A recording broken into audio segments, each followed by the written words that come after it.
Aujourd'hui, 13 juin, nous fêtons saint Antoine de Padoue. Il a vécu au XIIIe siècle, docteur de l'Église, franciscain. Il est le saint des pauvres et des tout-petits. Aujourd'hui, en Italie, des fidèles du monde entier sont venus se recueillir sur sa tombe dans la basilique qui lui est dédiée à Padoue. En France, la dévotion à saint Antoine de Padoue est aussi forte. Une partie de ses reliques ont été vénérées le week-end dernier au Chesnay dans les Yvelines, dans la paroisse qui porte son nom. Pour la 6e année consécutive, des fidèles sont venus de toute la France pour le prier. Reportage. Au Chesnay, les paroissiens accueillent les fidèles venus de toute l'Île-de-France pour entourer les reliques de saint Antoine de Padoue. Véritable trésor spirituel, un fragment d'os et une pièce de tissu ayant appartenu au saint sont vénérés pendant 4 jours de festivités. Une procession amène les reliques de l'église Notre-Dame de la Résurrection à l'église de Saint-Antoine, accompagnée par une prière articulée en 13 oraisons qui retracent les aspects les plus significatifs de la vie et de la sainteté d'Antoine.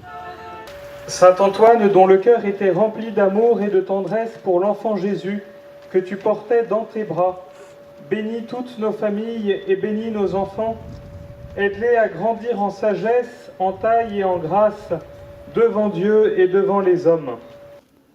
Sur le parvis de l'église, les reliques sont accueillies par la communauté portugaise, la seule communauté autorisée à entrer juste après les reliques. Saint Antoine était un jeune portugais, disciple de saint François d'Assise, qui verra en lui un grand prédicateur et l'enverra en Italie et dans le sud de la France pour évangéliser. On le voit dans un miracle très beau à Rimini, où saint Antoine, qui est délaissé par les hommes, va parler, va prêcher aux poissons qui sortent la tête de l'eau pour l'écouter, et cela va convertir après la ville.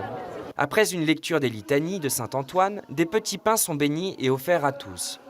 Une tradition qui vient de l'histoire d'un jeune garçon qui s'était noyé dans un baquet rempli d'eau. Désespéré, sa mère avait invoqué le saint et fait vœu d'offrir aux pauvres autant de pain que le poids de son enfant. Sa prière a été exaucée.